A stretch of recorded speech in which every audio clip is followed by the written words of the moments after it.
एक समय की बात है। काशी में कई वर्ष साथ रहकर दो पंडितों ने धर्म और शास्त्रों का अध्ययन किया। शिक्षा पूरी होने के बाद दोनों विद्वान अपने अपने गांव की ओर चल पड़े। तब यातायात के तो साधन थे नहीं। लोगों को एक स्थान से दूसरे स्थान तक जाने में कई कई दिन लग जाते थे। लोग दिन में चलते थे और रात में विश्राम करते थे। ये दोनों पंडित भी ऐसा ही कर रहे थे। एक बार दोनों नगर के सबसे धनी व्यक्ति के यहाँ ठहरे।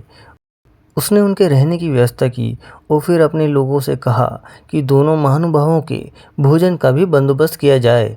इस बीच समय पाकर धनी व्यक्ति दोनों के पास पहुंचा और उनसे चर्चा करने लगा।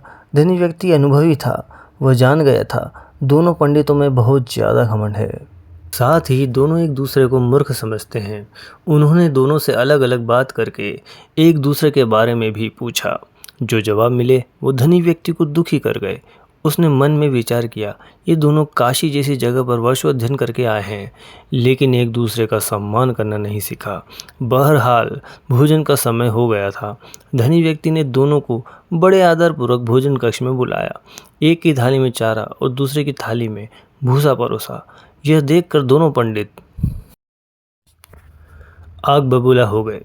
गुस्से में आकर कहने लगे कि क्या हम जानवर हैं जो ये चारा और भूसा खाएंगे?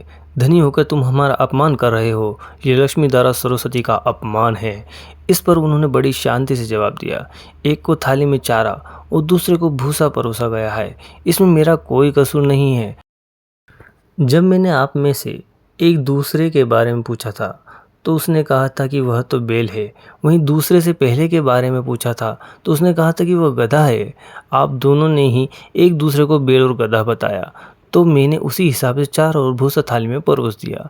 इतना सुनते ही दोनों ज्ञानियों की आंखें खुल चुकी थी। उन्हें अपनी गलती का एहसास हो गया था। उन्होंने क्षमा मांगी। एक दूसरे के प्रति ऐसी सोच रखने के लिए खेद भी जताया। सीख, व्यक्ति में कितना भी ज्ञान आ जाए उसे घमंड नहीं करना चाहिए।